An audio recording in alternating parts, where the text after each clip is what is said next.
Alright, hello guys. In this video we're going to talk about covalent bonds, ionic bonds, how to make single, double, and triple bonds. Alright, so here we got a periodic table. In this periodic table, now we know that how to write electron configuration, right? For example, for hydrogen, electron configuration will be 1s1.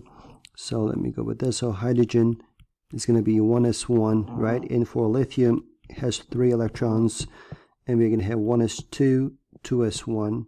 For sodium is going to be 11, so 1s2, 2s2, 2p6, 3s1. So we know now that they all have the same number of valence electrons for the 1a, right? This is 1a, so we know that already. So now we're going to work on how to make molecules.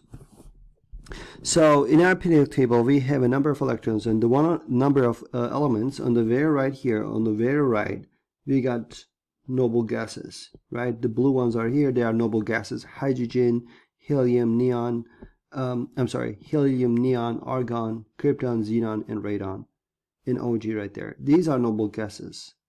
All right, so these elements are very stable, and we call them a noble gas, right? So these elements are awesome. Okay, we're gonna take this story like that. So every element in our periodic table wants to be awesome like noble gases. So what do you mean? What I mean by being a like noble gas is having the same electron configuration.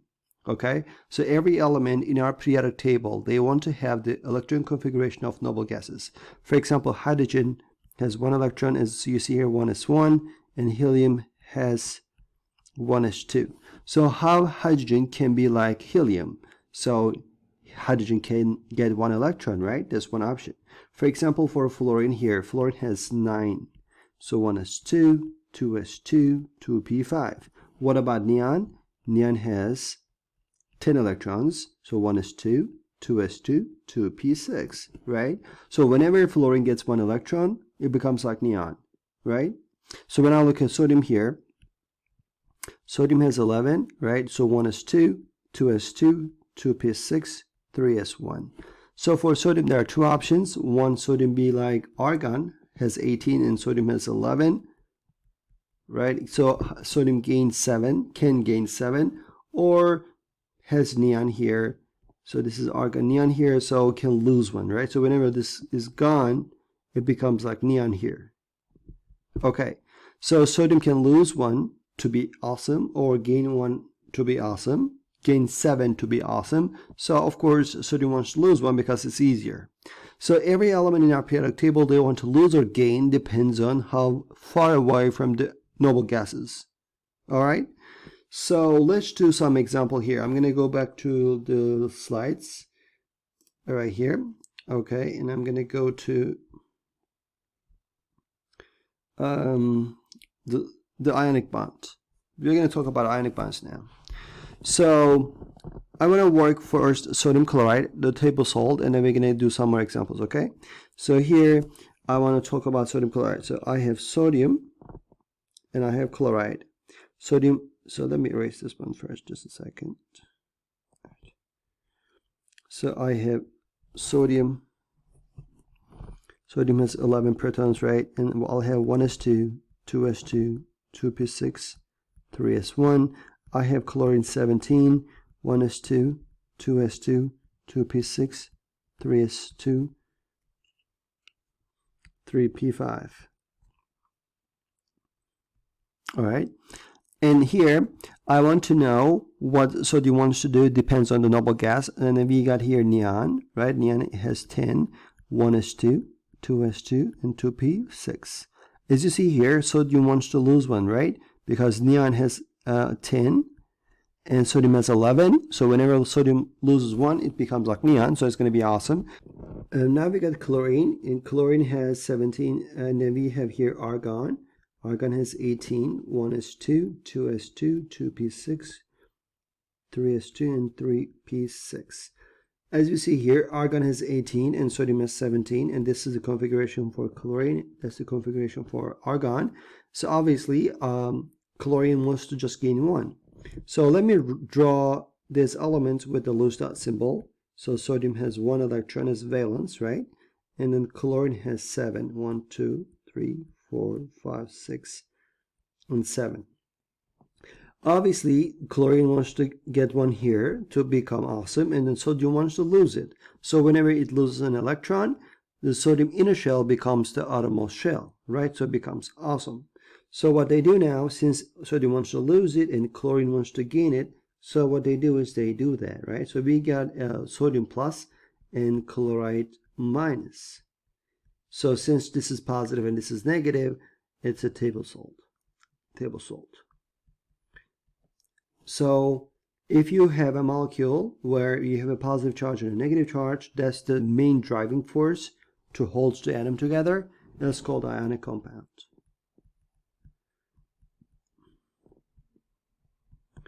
Another example, lithium here has 1 valence and fluorine has 7 valence. Lithium wants to lose 1, depends on the periodic table, and then fluorine wants to gain 1, depends on the periodic table. So once they do that, they will get the helium and neon electron configuration. Okay, so there's another rule, it's called octet rule. Octet rule, which means that having 8 electrons on the outermost shell, except helium. Okay, so every element in our periodic table, they wants to have 8 electrons as a valence electron. So here I got 8 valence for neon, and if you look at argon, krypton, xenon, they all have 8 valence electrons. Okay, so in our periodic table, every element wants to have 8 valence electrons, and lithium here is going to be like helium because it's an exception. So that's another rule we can call here. All right, so everyone wants to be awesome because they all have 8 electrons, or 2 for helium.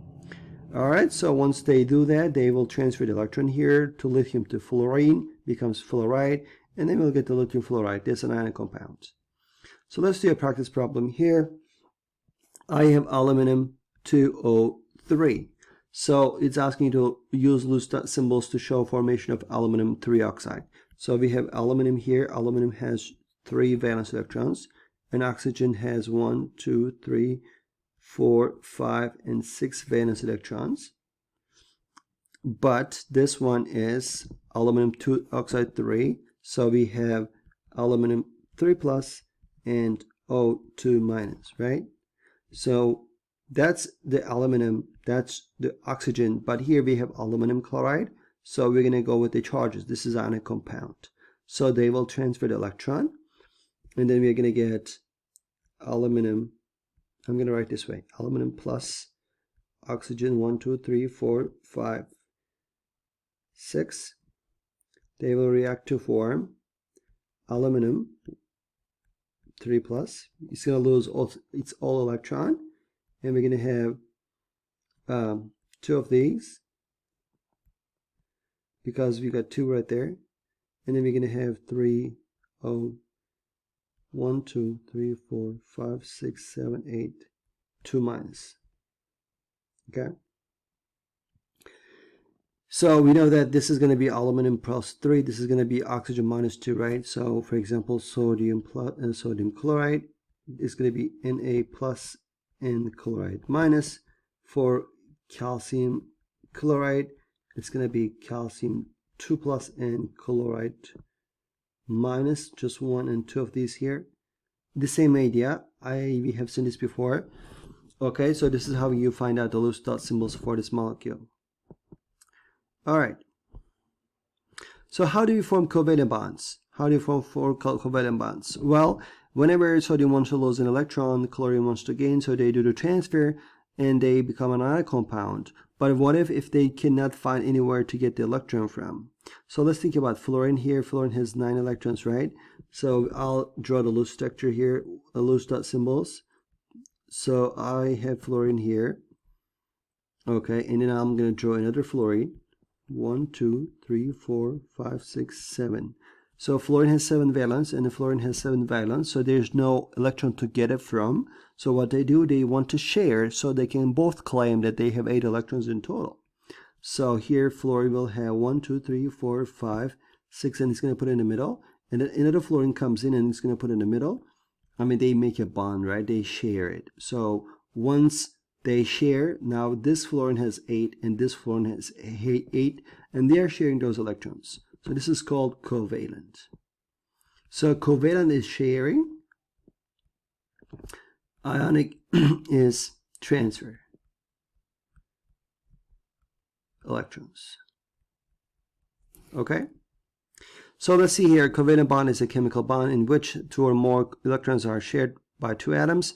So here fluorine has 8 and fluorine has 8. So once they share, they both can claim the noble gas configuration, which is neon in this case. So 8 and 8, so they can share. In this sharing process, the ones are shared is called covalent bond. We are going to draw just one per two electrons. And then the one is not participating in the bonding, but they are still valence electrons. We call them a lone pair. Okay, so let's see more. For example, a loose structure of water. So we have oxygen here. We got 2 electrons and 2 here and 1 here and 1 there. So they will share with hydrogen. So they want to share with oxygen and hydrogen. So why they want to share? Because hydrogen wants to gain 1 to become like helium, and then oxygen wants to gain 2 because wants to be like neon. So what they can do is hydrogen will give 1 in each, so we get 2 hydrogens. So it's going to be H2O, right? So here hydrogen has 2 electrons like helium, oxygen has 8 valence electrons like neon, hydrogen on the right has like helium shape. So that's going to be the structure, right? So we have a hydrogen on the left with a single bond. They want to share. This is another sharing. And then we got 2 lone pairs. All right, so let's see here, double bond and triple bonds. So how do they form? Well, for carbon dioxide, so instead of working with carbon dioxide, I want to work with oxygen, okay? Oxygen has 8 valence, right? So 6 valence, 2s2 and 2p4. I'm going to draw 1, 2, 3, 4, 5, 6 like that, okay? And then I have another oxygen here, 1, 2, 3, 4, 5, 6. Okay, so now oxygen has 8 electrons in total, and then we got 6 valence. Oxygen wants to get 8 valence, total of 10 electrons like neon. So oxygen is looking for 2 electrons. So since this oxygen cannot get any electron from anywhere, so what they are going to do is they're going to share not 1 but 2. So when they share 2, it's going to be like this. So we have 2 electrons are shared in each. So we have 8 electrons in total, and then we're going to have lone pairs are here. All right, and the lone pairs are here. So we're going to make a 2 double bond, like 2 bonds, which is going to be a double bond. Same idea here. Carbon wants to gain 4, oxygen wants to gain 2, so they want to share. And here we got 2 pairs of electrons are shared. They are called double bonds. For example, for nitrogen, they are going to share 3 to become like 8 and 8. Okay?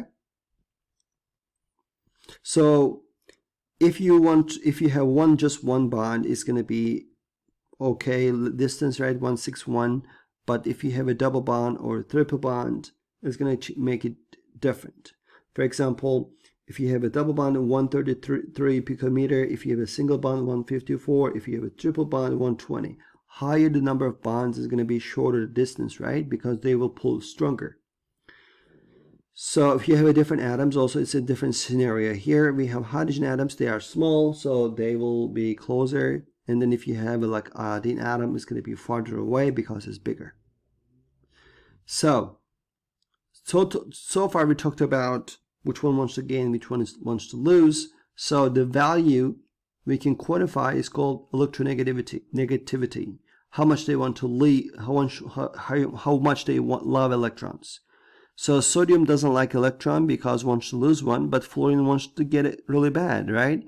So that number is quantified here in this table. For example, fluorine wants to gain 1 because, the value for is very high number, high electronegativity, and francium here is low negativity, okay? So fluorine wants to gain 1, it's going to be happy, and lithium wants to lose 1, so the value how much lithium loves electrons is going to be low, right? Because it doesn't like it just wants to give away. Sodium, the same thing here. All right, so we're going to continue in the next video.